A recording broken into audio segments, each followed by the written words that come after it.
Hello and welcome to Undivided Voices, a podcast where we center real stories, expertise, and lived experiences of families raising children with disabilities.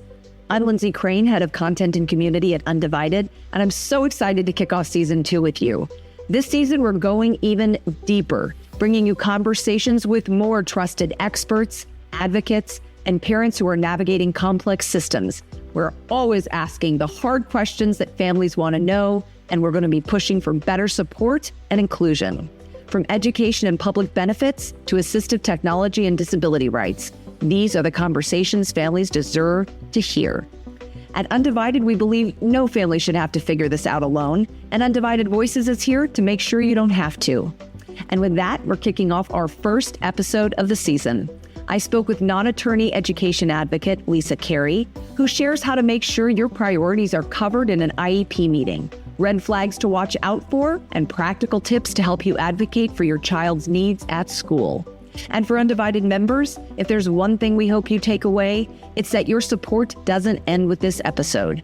The Undivided IEP Assistant is out now to help answer those burning IEP questions and support you as you build an IEP that works for your child. What makes it different from other IEP tools or search engines? Your data is secure under HIPAA compliance, and the guidance is built from expert research and real-world experience from professionals who work with families every day. So you're not just getting information, you're getting insight you can trust from people who get it. Check it out today at www.undivided.io. Thank you for being part of this community. Now let's get started.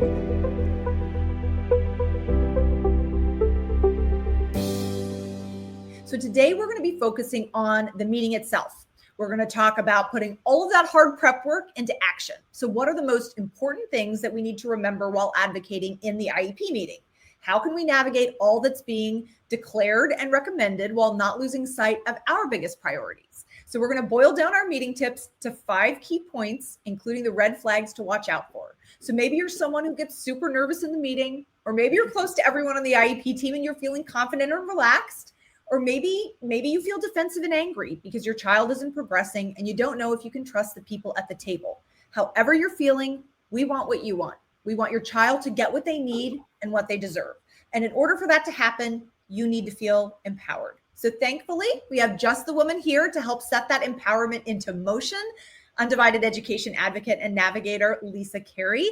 Lisa has advocated for hundreds of families during IEPs, including her own. She's also the mother of 3 boys with disabilities. Hello, Lisa. Welcome back. Hi. Our community manager. What'd you say, Lisa? I said I'm excited to be here today. Yes, we are always excited to see you. And Lisa and I were talking really just before this, and she's getting just IEP notices. We know parents are getting them. They don't know why. It is just that time of year. So we are glad that we're all here together to work through it together. And with us is also our community manager, Donna, and one of our Undivided navigators, Iris. They're going to be in the chat with you. They're going to be sending your questions to me and Lisa. So please throw those in the chat. We're going to get to what we can. And if you still have questions after today or you want one-to-one support, our navigators love IEP prep, which is made easy with our step-by-step guides and the Undivided digital super binder, all housed in our desktop and mobile app. So Donna's going to share a link where you can learn more about our free Kickstart, where you can start working with a navigator within days. And don't forget about our free resources. Donna's going to share that link to our resource hub, where you're going to find all the article links that we're going to be sharing throughout our chat today. And there's a lot, plus lots more where that came from. We cover everything from regional center to IEPs to self-determination and IHSS. So check that out. And for now, though, we are ready to start our countdown to the 5 most important things to remember when advocating in an IEP. So, okay, number 1, you are the most important person on the IEP team other than your child. Yes, really. So Lisa, this might be hard for some parents to believe. So please explain why this is true. Yeah, absolutely. So there's a couple reasons why, right? So the first reason is you are the expert on your child. You know your child better than anybody else on that team. And not only that, you are the only member of that IEP team who will be a member of the IEP team from now until your child is done with school. So the rest of the team members will change out as your child moves from grade to grade, but you're going to be the constant. And the second reason is that is the whole point of IDIEA, which is the federal law on IEPs. The whole point of that is to provide your child, FAPE, a free, appropriate public education. And the second point of it is to facilitate meaningful parental participation. So you're definitely the most important people in the room as parents. Absolutely. And despite everything that you just said, and every parent's intuition that their knowledge about their child definitely matters, the intimidation factor, it can be a powerful beast, right? I mean, you see a bunch of experts sitting across the real or proverbial table, and it's easy for parents to second guess themselves, their priorities, and their ask. So how can parents battle the intimidation factor? Well, I'm going to steal one of your lines, Lindsay, right? Don't IEP alone. So bring a friend or bring an advocate. I have 3 boys who have IEPs, and I bring an advocate to every meeting. Even though I am an advocate, when it's my own kids, right, there's that emotion factor. So bring someone with you. That can certainly help. And if you're able, if your child has private therapist, a speech therapist, or anybody like that, you can bring, ask them to come too, at least for that part of the meeting when they talk about, you bring your speech therapist when they're talking about speech, if that's something you're able to navigate.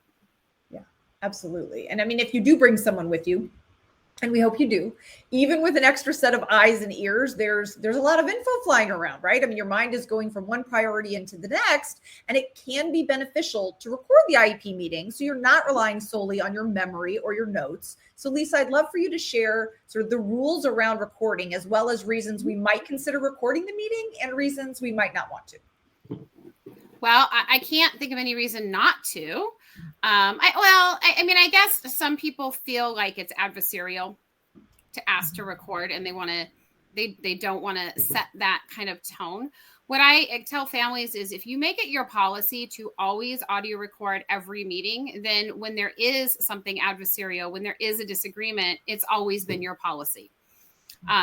In California, you need to give 24 hours notice that you plan to audio record, and you can do that simply by sending an email and say that you're going to audio record the meeting.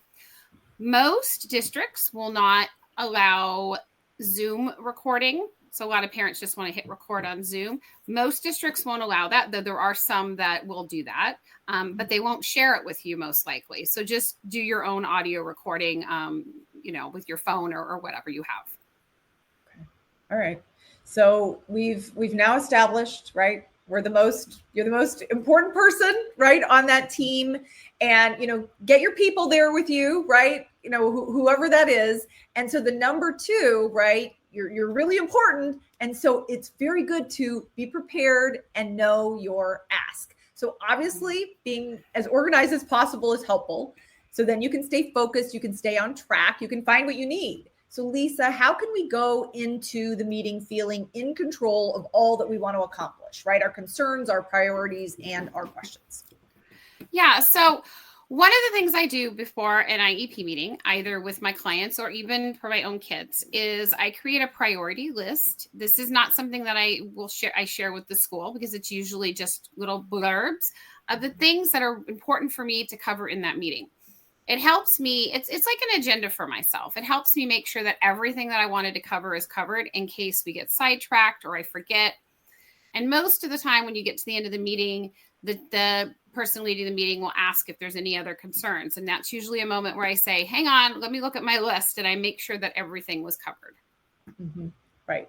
Absolutely. I mean, there's, even with the best intentions of thinking like, I know exactly what I want to cover, things are going to come up. You're going to need to take notes. Things are going to get sidetracked. Priorities are going to come up you didn't even realize were priorities. And it's really important to just keep that list, even if you have them memorized and you've been, looking at them for weeks or thinking about it for a year, right? It is good to have that list to keep yourself on track. And something we touched on, Lisa, during our last event about IEP prep, something that helps me is just that I organize my documents and my notes in the order that my district runs meetings. And then I'm not searching for what I need throughout the entire meeting. And Lisa, we did talk about this at the last event, but I did want to touch on, is there anything else that you want to add about organization just to kind of set the stage? Well, I mean, just like we talk about helping our kids with, who might have executive dysfunction or executive functioning issues, find systems that work for them. I think it's important that you find a system that works for you. One of the ways that I do it is very low tech. I use Post-it notes that stick out on the documents so that I can find. So for example, if they're talking about services and I don't remember, did my child or my client have 30 minutes a week or 60 minutes a week? I can't remember.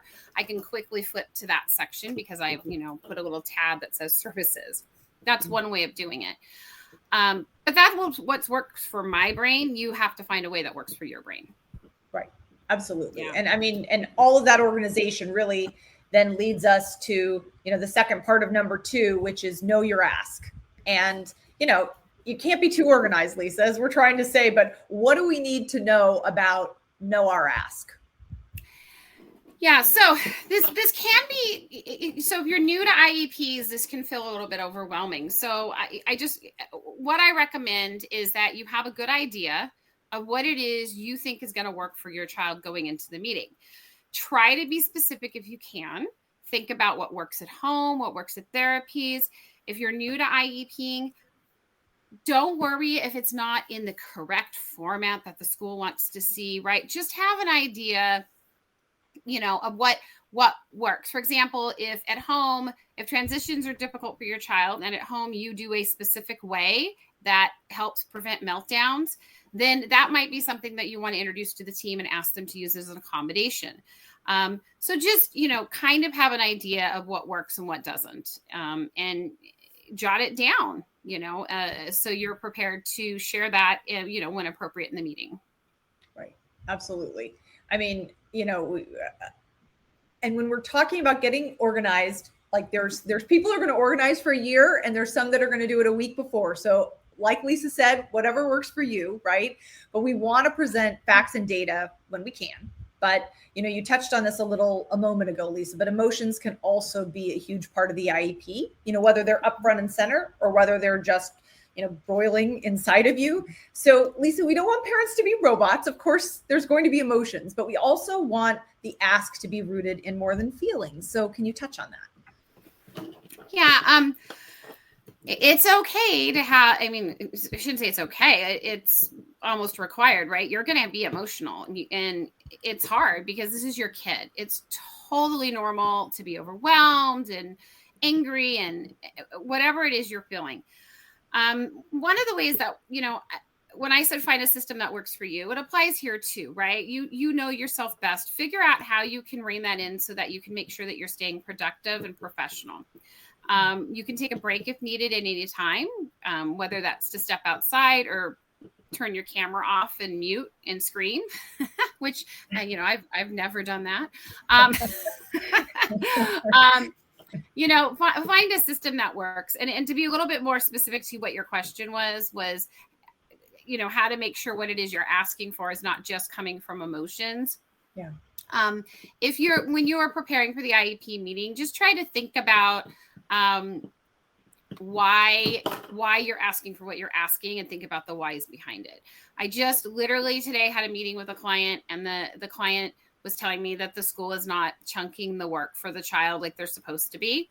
And I believe the parent. Everything he said sounded logical, but then I asked him, how do you know that?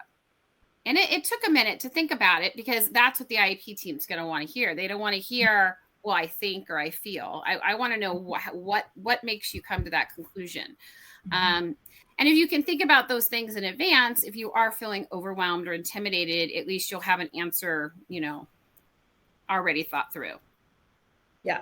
Again, the way my brain works, when I'm organizing throughout the meeting and I know we're going to be talking about a reading goal, I have like sort of in red, in my notes, it's like the concerns, what do I want to say? I have some points under that. So if I am losing sort of, what's in my head and what I've prepared, it's right there. And, it's just it's a backup, right? But that's me. I'm like an over preparer, and I get a lot in my head, and I can easily like lose where I am. So, but I also like what you said, Lisa, because I also try, when I know my ask and I know what I'm going to be requesting, I also think, okay, what have I heard them say? If there's maybe some disagreement about this, what have they said in the past? What are they going to ask me? And I think about exactly like what you just said. I think about, what am I going to say when they say this, how am I going to be prepared? Because I know, for some things, it's coming, others you don't, right? You can try to prepare for everything under the sun. And as I'm sure you can attest, Lisa, there's some things that you could never expect, but the things that or that have been frequent conversations, prepare for how that conversation could go. Yeah. So, sure. yeah. All right. Did you have something else to add there, Lisa? No, I just was thinking about what you were saying, and it's so true, because even as an advocate, there's always those questions where I'm thinking like, gosh, I didn't think of that. So it's okay if you don't think of everything. You just, the things that are important, make sure that you've given thought to. Yeah. The stuff that that you're going to be asking for, try to have your ducks in a row as much as you can. Right. Right. Exactly. Right. So number 1, you're the most important person on the team. Got that covered. 2, be prepared and know your ask. Okay. You're on it. So number 3, learn to spot the red flags. So remember, as we all know, it's easy to second guess your instincts when experts are presenting their perspectives. And that's not to say that we shouldn't consider all perspectives. We should enter into every IEP with the intention and the hope of collaboration. But that intimidation factor, as we discussed, can leak into our psyche, and we can normalize, comments, practices, or opinions that are repeated enough times where they're presented with authority. So it's important that we learn to spot common red flags. So we're going to do an overview of a bunch of red flags that can come up during an IEP meeting. So Lisa, let's start with present levels. So hopefully we've had a chance to review these in a draft before the meeting, but regardless, what are the red flags around present levels? I want to, one of the things that I like to look for is balance. Okay. Is the present levels balanced? A true story from an IEP that I recently attended. The child was having some behavioral difficulties. We knew that going into the IEP, right? And the teacher did present levels. And because we were recording, I was able to accurately gauge this. It felt like she was talking forever about the negatives about this child. Okay. At the end of her present levels, I looked at my recording, and she had spent 30 seconds sharing the child's strengths and 9.5 minutes talking about everything that the child is not doing well. And it was soul crushing. And I called the teacher on it. I was, those poor parents. And how are we going to write IEPs that are strength-based, that are using our children's strengths, if that's what's being presented? So one of the things you're going to want to look for is balance. And if they're not balanced, I would ask why. I think of a polite way to say, is there really only 30 seconds of good you can share about my kid? Because I assure you there's more, but they were overly focused on the negative. Right. Lots of opinions and fluff and not much substance in those present levels, right? Look for that. A present level isn't an assessment. It's not going to be written like an assessment report where everything has to be objective. It is okay to have some subjective things in there, right? But if the entire thing is subjective and very, fluff, I wonder how accurate that is, because what I want to see in a present level is what the child is accomplishing and where the child's struggling. But a lot of present level that's just, is a kind member of the class and loves to help. Like, it's just like, okay, that's all really great. And I do want to hear that about my kid, but I also want to know how they're actually doing in the class. And ask lots of questions. Like I just said, ask lots of questions about those present levels. If there's anything in there, if they say the child loves to help in the classroom, ask them what that means. Who are they helping? The teachers, the other students? Well, ask questions so you can get a better feel for what's going on in the day-to-day of your child. I love that, Lisa. And like you said, we all love to read like, oh, they love music and they're, enjoying. And it's great to know what their mood is and what are they doing in school? Right. I mean, that is right. What it's because the whole idea is from this year to next year, we can look at those present levels and say, great. This is how she's reading this year. And as you're looking at the IEP the next year, you can really compare where was she last year to where is she this year. It needs to be, like you said, not an assessment, but it needs to be specific, not just, and that, by the way, that can be strength-based. So, it doesn't have to be all the negativity. It's great. Where are they? And so you can see that year to year. All right. So goal review. All right. So this is when we talk about progress towards the goals this past year. What are the red flags here? So, if a goal was not met or was partially met, I think that a good strategy is to ask the team why, if they have an idea why.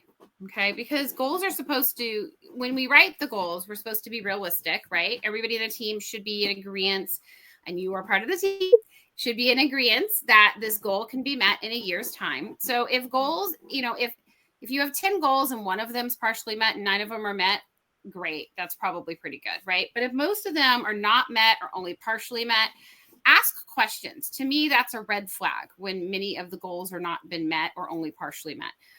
And something that's really been effective is asking if the team has an idea, what happened, what went wrong, why did they think the goals weren't met? It's interesting to hear what people say, because they're not always expecting that kind of a direct question, I think. Oh, I love that. And as the reminder, right, the answer should not be to blame your child or their disability, right? It's like, all right, great. What's going on? And now, how are we going to address that?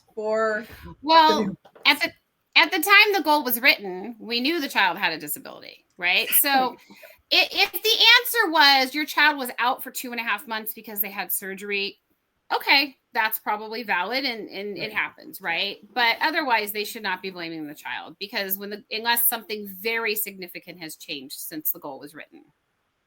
Right. Because then it's like, great, what other supports do we need to write in? What else do we need to do to make sure, right? Like, so if that comes up, and it doesn't always have to be some malicious, like, your child did this wrong, but it's like, well, Lisa, was, really non-compliant. So, she just wouldn't address it. It's like, well, what else could we have done then to make sure that Lisa was successful? And just always reframe that in your mind too, because it's easy as you're going along to kind of get in that groove if that's sort of the tone of the meeting. And again, it doesn't have to be overtly negative, but always reframe in your mind when we're talking about things that aren't happening. What do we need to do to make your child successful? And just, reframe that way.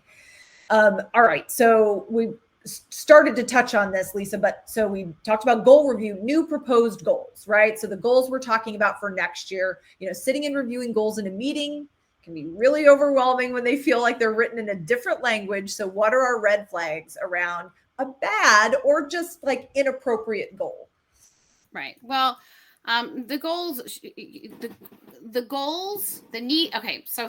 stumbling on my words. The need for the goal should have been reflected in the present levels, excuse me. So if they're saying that there's a goal that you never heard to this point in the meeting, that this wasn't a need for the child, that's obviously a red flag. Goals that are too narrow or too broad. That is another one, right? The goal, if you have a super narrow goal that doesn't leave room for growth, if you're, for example, wanting a child to communicate better and they use ASL and they're working on verbal utterances and they're getting an AAC and they put in the goal using ASL, child will. Well, that's a little bit narrow if the goal is to get the child to communicate, to express wants or needs, right? Too broad, you have to think it has to be measurable. When it's too broad and it has too many things in it, like multiple goals written into one goal. That's one that I've seen where the goal should be 2 goals or 3 goals. And then the last thing and the most important thing for me is the stranger rule. If you hand this IEP to someone who doesn't know your child, will they understand what this goal is about and supposed to look like? It's supposed to be measuring. And that's a really important one, because if your child moves schools or moves districts, or if, the parent gets a promotion or relocates to a new city, will the new teacher even understand what the child's supposed to be working on? And so you want to apply the stranger rule when you look at it. I love that. That's a good one. And even if, because even with good intentions, I've heard sometimes it's like, all right, well, we have it here. I know it's a little complicated, but we all know how we're tackling this. So I love the idea of like, yeah, no, again, if it's not written down, then, it didn't, same thing with a goal, right? I mean, it needs to be written so anyone can understand that. I love that. That's a great reminder. Right. Also, just an FYI, our newsletter this week is centered around goals, and we have a series of articles that are going to help you break down, rewrite, and identify red flags for IEP goals. So you're going to see before and afters on a bunch of goals. So hopefully your brain will start recognizing what needs to be tweaked, changed, or maybe scrapped. So be on the lookout. Our newsletters come out every Thursday. So you can sign up at the link that Donna just shared if you're not already getting our newsletter. So, all right, Lisa, related services. So our children's providers, they're sharing a ton of information, right? Including proposed minutes, right? At the end, after they're talking about everything we're talking about, goal review, proposed, the present levels, goal review, and new goals. So what is a big red flag that we need to be aware of when they're going over all this information? Well, I mean, I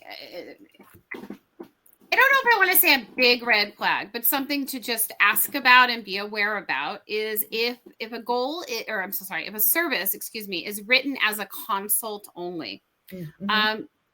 Sometimes that is actually appropriate. Sometimes that's what is needed for your child, and it's fine. So I'm not saying a consult only is necessarily bad, but I want you to make sure that you understand what it looks like and what it means, because sometimes parents don't catch that means that they're not working directly with the child. And sometimes that means that the provider, like let's say it's an OT who's on consult, the provider may not actually see or interact with your child at all.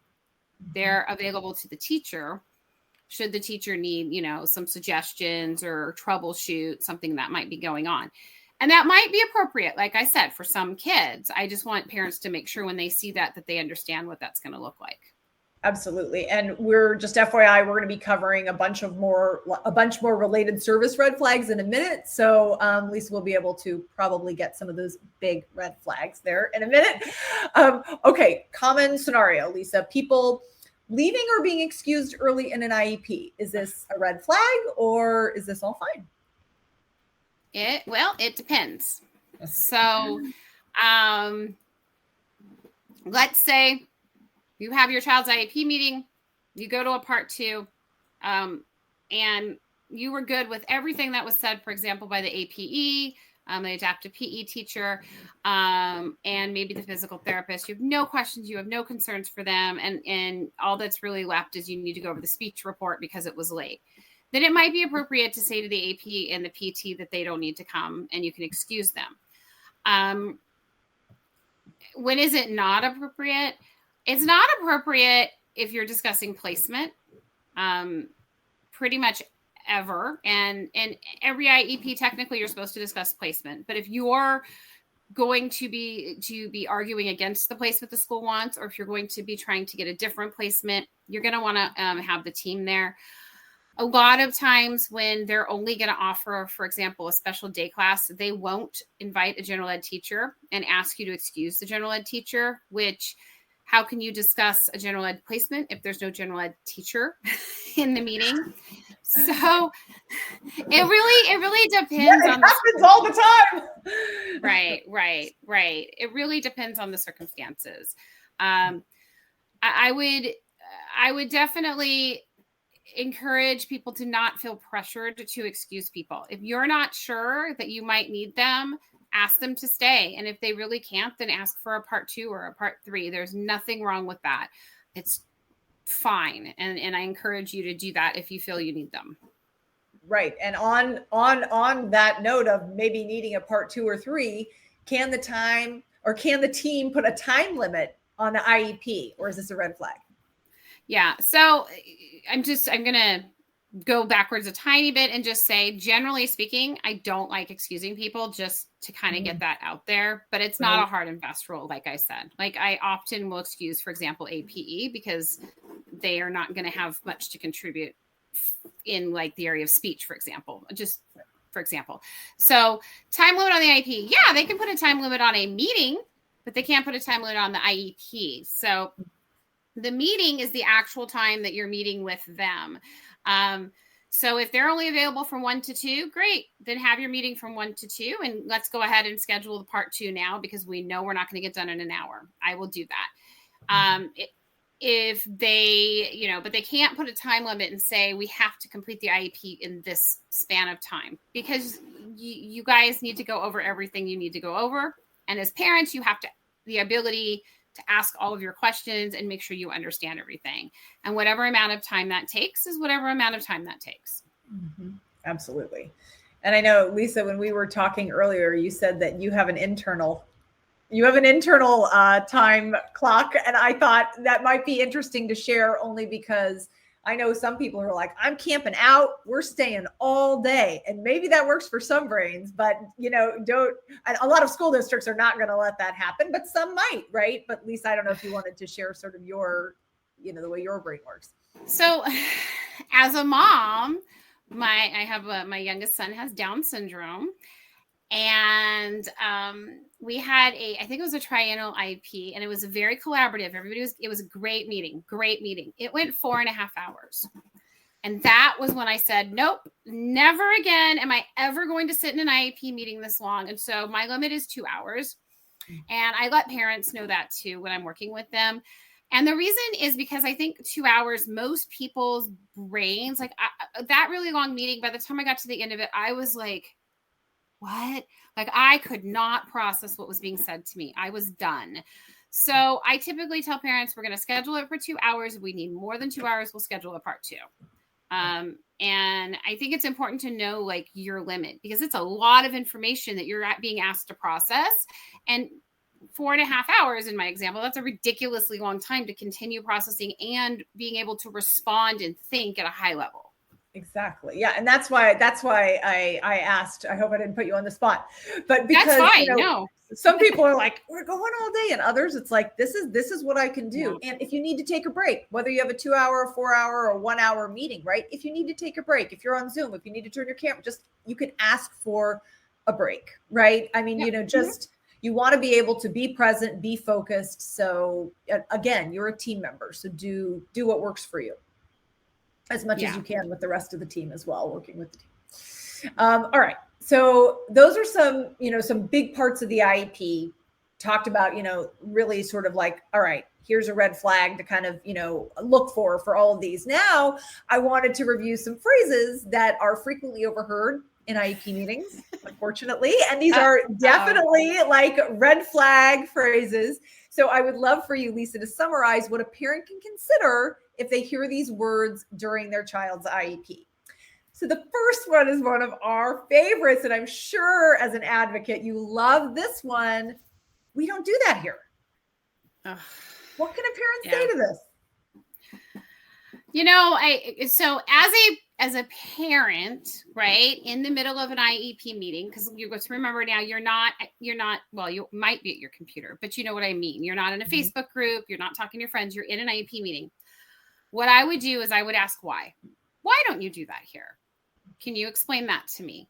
Can you help me understand? Is that a policy? Can I have a copy of that policy? And then after the meeting, because of course you don't sign the IEP in the meeting, right?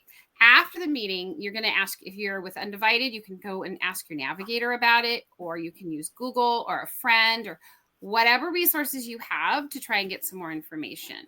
One example I'm going to give of this is rec therapy, recreational therapy, RT.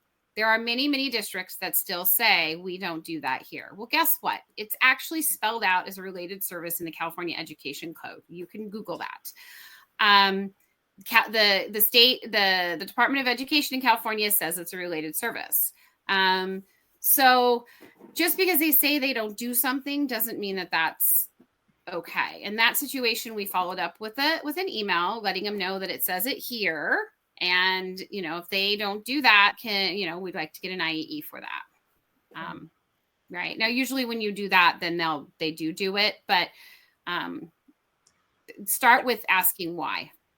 Always. Right. Yes. Because that's something that you might hear a lot, and they might not do that there, but they might actually have to, so definitely ask the why and then figure out your next steps. That's a good. Yeah. So, all right, Lisa, it's okay if your child reaches their goal. We'll just keep working on more after that. What a So parent say that? I've heard that more than once. yeah, I would almost want to say, let's go backwards and put this in the red flags, because that is a red flag, right? Yeah. When they say that, because when I hear that, usually what I'm actually hearing is the school, has a low expectation of your child, and the goal is probably not appropriately ambitious. Okay. So your goal should be ambitious enough that your child makes progress. And yes, it needs to be realistic. It's a really kind of a hard, line to walk, right? How do we be realistic and ambitious, right? But if you think the goal is too easy, then that's not an acceptable response from the district. You need to, make the goal harder, or add some things in it, or change it, or whatever needs to be done, depending what the goal is. Well, and Lisa, just as a follow-up, then, if a child meets their goal, in the middle of the year, are we supposed to be calling an IEP meeting to set a new goal, or what should parents do in that situation? So it depends on your relationship with the school and the amount of transparency you're seeing. So if your child has reached the goal, let's just say the goal is to, I'm going to pick something super easy, write all their letters in lowercase, or I guess we do uppercase first, write all the letters uppercase. And you notice, 2 months later, they're doing it, right? Reach out to the teacher and ask the teacher about it and get a feel for it. There's some situations where you might have a good enough relationship with the school where they say, okay, we're going to start working on the lowercase now. And you can see that because they're coming home. So it's happening, right? The goals are supposed to be in addition to the regular content that's going on. So if your kid is in kindergarten or first grade, they're all supposed to be learning to write their letters anyways. So I just it's really going to be a case-by-case situation. There's some schools where I would say, yeah, this team is great and they're being responsive. We can see what's coming home. And there's other schools where I would be like, I'm not so sure. Let's, see if we can add some goals. Right. Got it. Okay. So here's some of the red flag statements relating to related services that I said would be coming. All right. So your child isn't talking, so he doesn't need speech, or he's not making progress in OT, so we're going to cut the service. What does a parent say to that, Lisa? Oh, geez. Ask for an assessment. I mean, I there's a lot I could say here about how ridiculous some of that is that we hear, but if they want to end a service or change a service, ask for an assessment. And let's then look at the opposite, right? Hooray! Your child met their OT goals, so we're going to cut services. What about Ask for an assessment. Ask for an assessment. Great. Let's do an assessment. Yeah. Because they may have met their OT goals and they may be ready to graduate from OT, or they may have met their OT goals and they need different goals to work on something different. Right. And we're not going to know that if we don't do an assessment, most likely. Right. Great point. Absolutely. It's sort of the unspoken continuation of like, we don't do that here. It's sort of like, well, great, this is what we're doing, but you can't, like, there needs to be something to look back to say we're ending this. So we need to, if you want to end this, that needs to be reflected. We'd like an assessment to see what you're seeing. Right. Yep, exactly. Okay. And so what about, like, the ultimate goal is to phase out services. And since your child is getting older, we're going to cut services. Let's do an assessment. Well, I mean, I see a pattern here. Yeah, really. If they're going to want to, for example, remove an aid, right?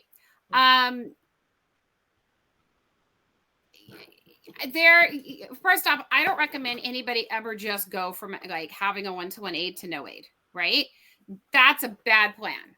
Even if the child's doing fantastic, even if you as the parent think, oh, my kid doesn't need an aid anymore. Great. I'm thrilled to hear that, because that is the goal.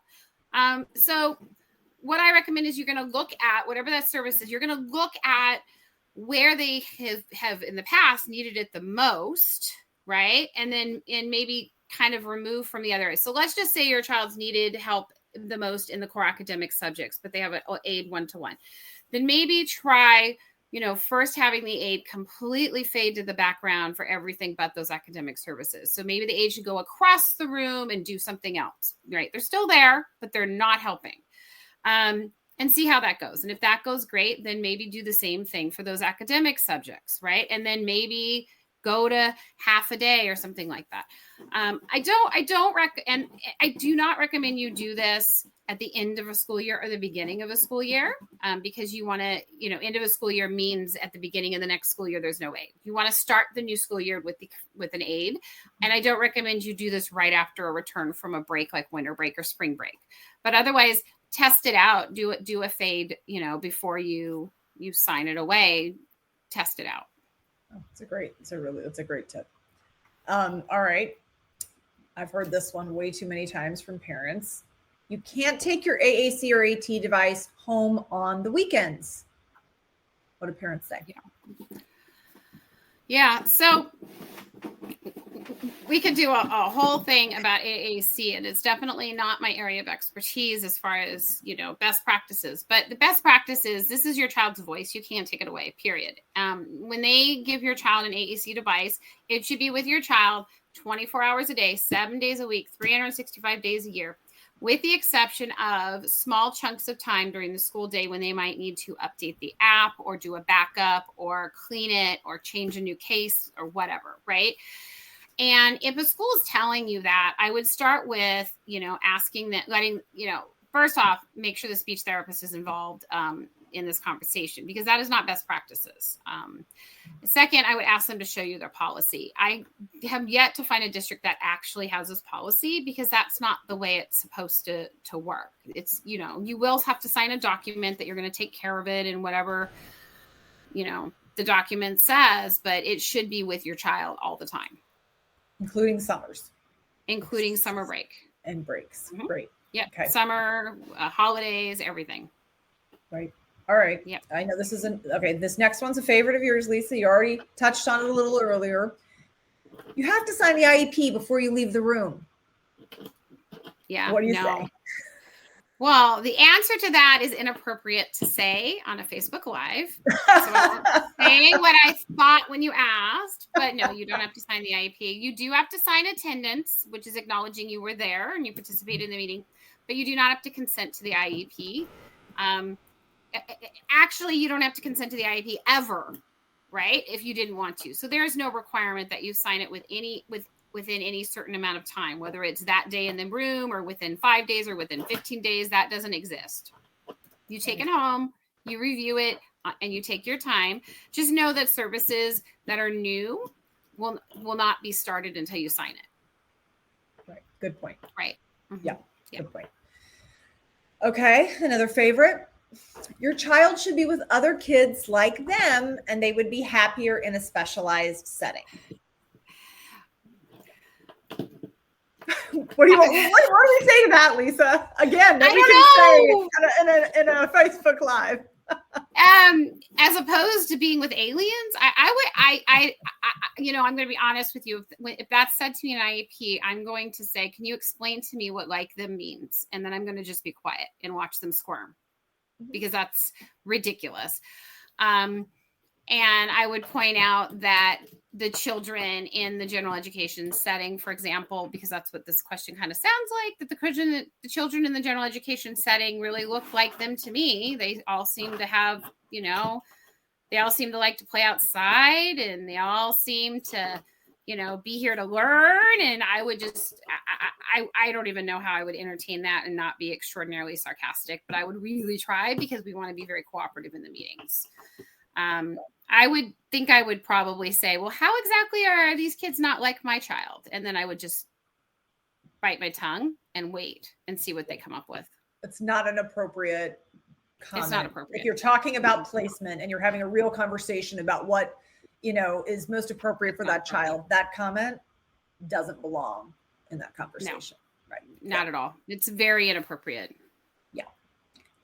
Okay. And last one of these, your child is significantly delayed and we should be focusing on functional goals. And so that's something that comes up time and time again, Lisa. So how do we handle that? Okay, so most people, when they say functional goals so there's two ways the phrase functional goals is used. One of them is when they're talking about functional academic goals. And functional academic goals are talked about when a child is really, really delayed, and they're talking about really working on the basics, right? Like the basics. Okay, and then there's functional, where they're talking about, we're going to teach your child to do laundry and wash dishes. If that is not appropriate for your child, then you can absolutely push back and let them know that you work on those skills at home and they're at school to learn.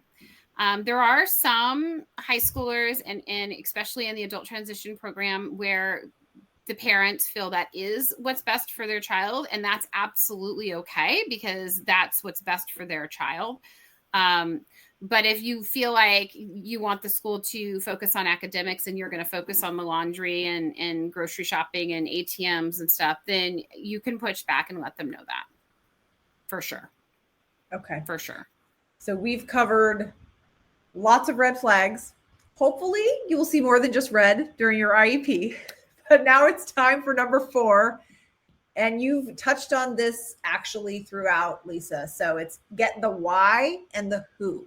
So why is your request being denied? Why are certain recommendations being supported over others? I mean, if there are questions, disagreements, confusion, or red flags going off, you want to get an answer to why, and you want the answer on record. So Lisa, why is getting the why essential, and how do we do that?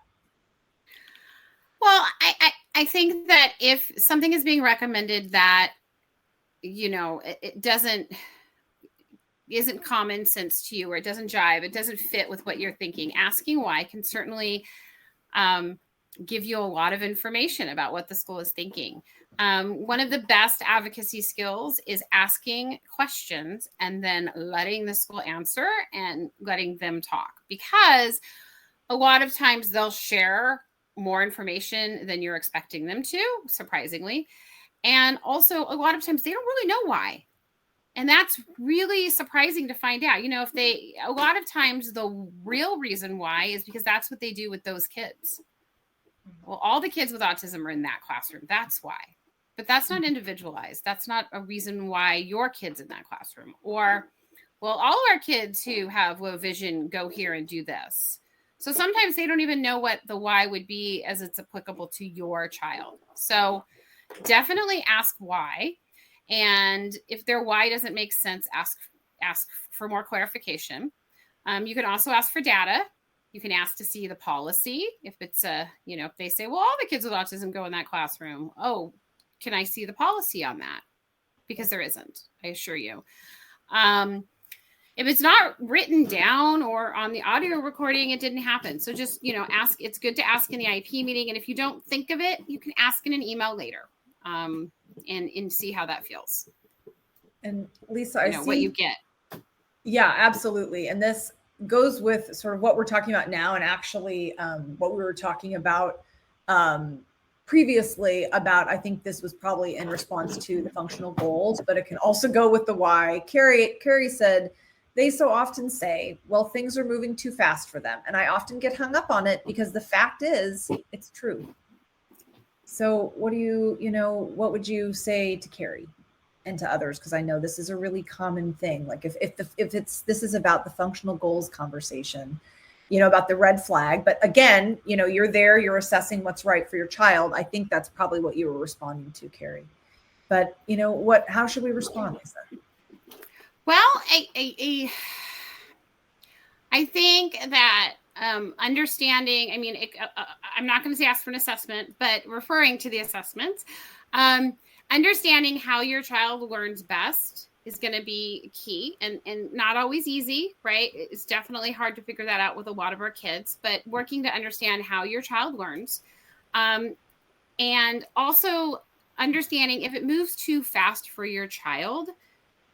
First, is that true or not? And if it's true, right, does that still mean that they shouldn't be included? Because I think that's where that question's coming from the sounds of it. And oftentimes it doesn't mean that they shouldn't be included, because there are ways. Are they going to learn, are they going to learn everything there is to learn about a subject matter in a classroom if it's going too fast for them? No. But will they be exposed to that subject? Will they learn something about that subject? Probably. If all the kids are learning about mammals, right, just because it's going too fast, do we say that we don't want to teach our kid about mammals? Of course not. Our kid may not come out knowing every single aspect, right, and ready to take a long written test on it, but they'll come home and say, we talked about whales today. Mm-hmm. Right. So at least they get something and however they communicate. So, but I do think having an understanding of how your child learns is probably helpful.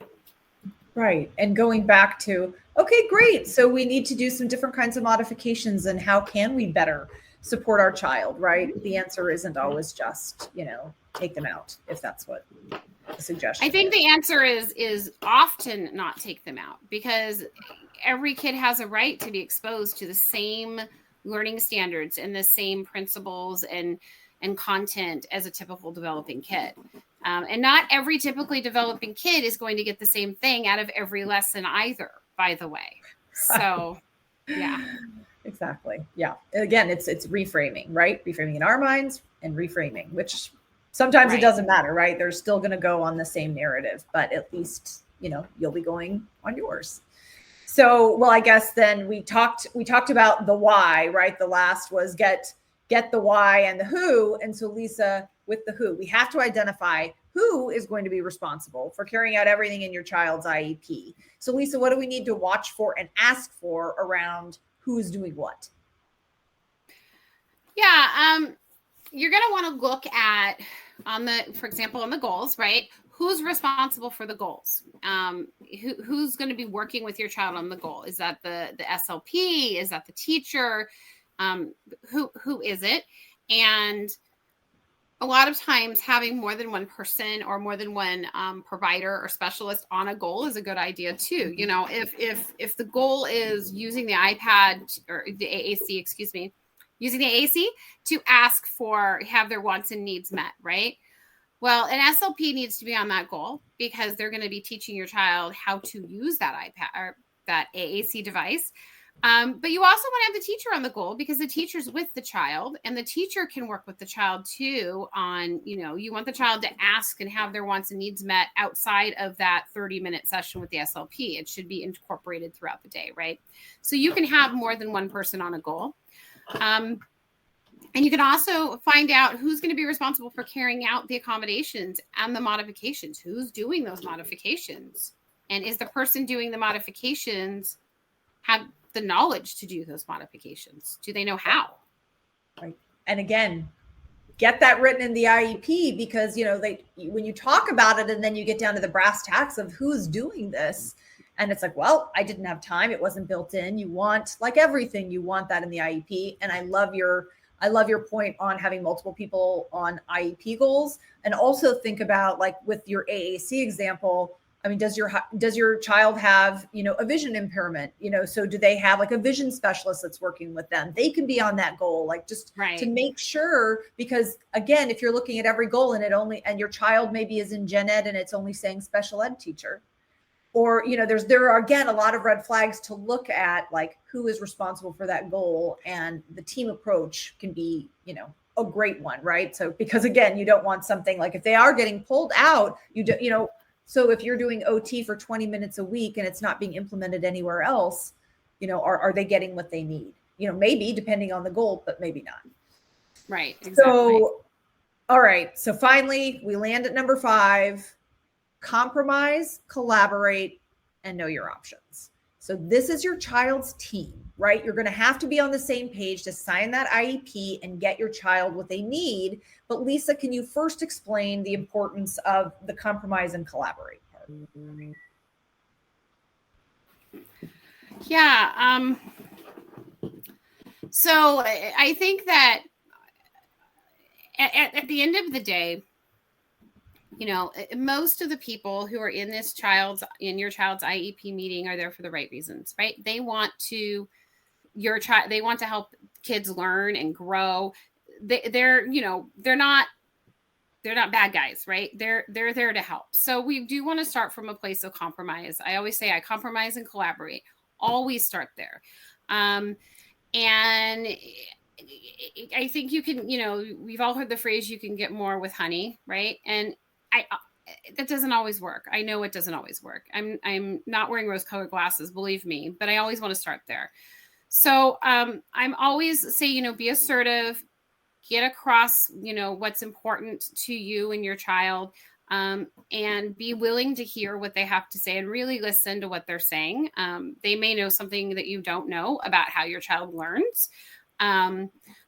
Another thing is if there are key parts of the meeting that were very important to document to you, ask to have the notes read out loud or asked if those specific things are in the notes, just so you can make sure that you were heard as you intended to be.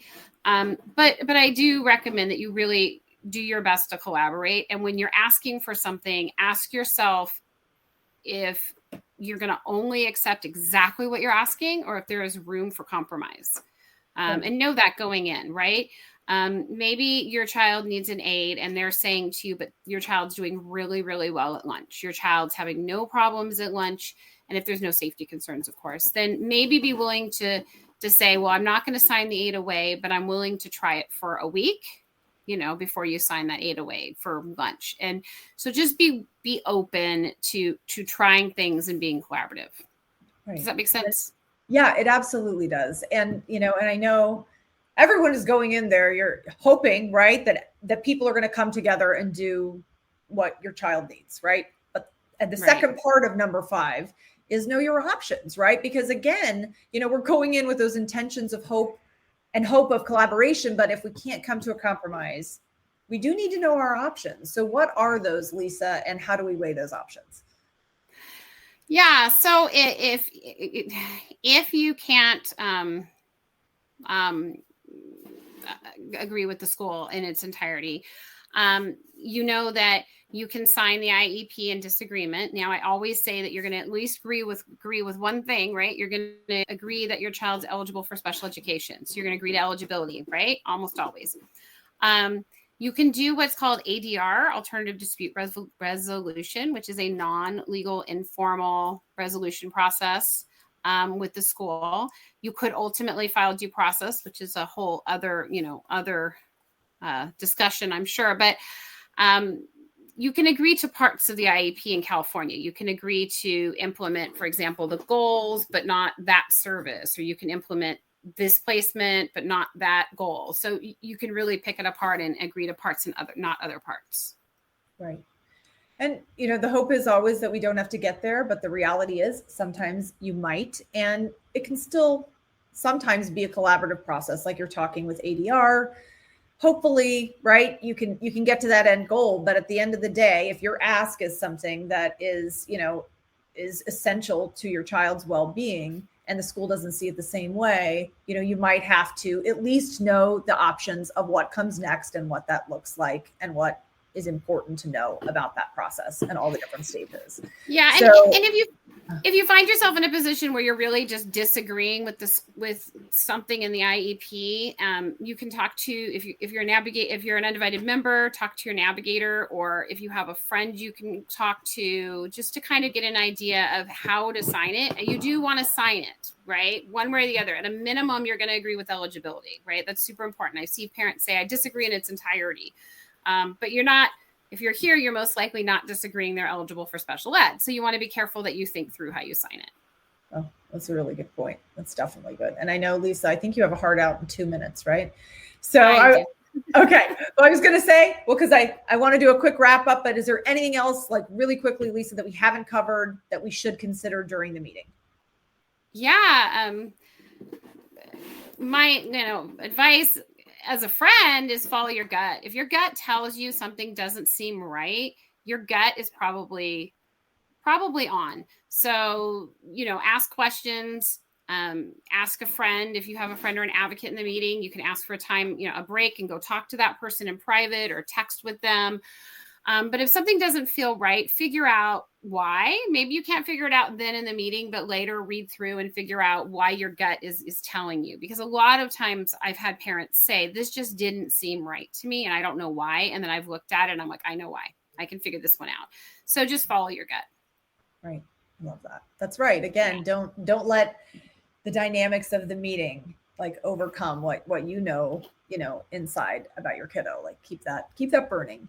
So it is 2:00. Lisa is back-to-back scheduled with amazing parents like yourself. So, but Lisa and I hope that you leave today with the knowledge that you can do it, right? As scary, intimidating, or emotional as IEPs can be, you can hold your own in that space. Remember, you're the most important team member. Be prepared, know what you're asking for, know the red flags, and when they come up, like Lisa said, just play that voice in your head, ask why, and get it on record. Make sure that there's an owner for anything happening in your child's IEP, and go in with the intention that this is your child's team and that you all want your child to be successful. And if you can't agree on every point, you do have options. So thank you, Lisa, for this like hour-long pep talk. I know personally I have my child's IEP this week, so I needed this boot camp. Thank you. Always. Our mission is to support you so your children can thrive, and we want you to thrive too. So happy Monday. We hope to see you soon. Have a good one. Bye. Bye. And that wraps up today's episode of Undivided Voices. We hope this conversation gave you clarity, confidence, and a few practical takeaways you can bring with you into your next IEP meeting. And if you're an Undivided member, remember, you don't have to navigate this alone. Our Undivided IEP assistant is available to help answer those lingering questions, think through next steps, and support you as you continue advocating for your child. Thank you for spending your time with us and for being part of the Undivided community. If this episode was helpful, be sure to subscribe, share it with another parent who might need it, and join us next time for more conversations families deserve to hear. Until then, take care, and we'll see you soon.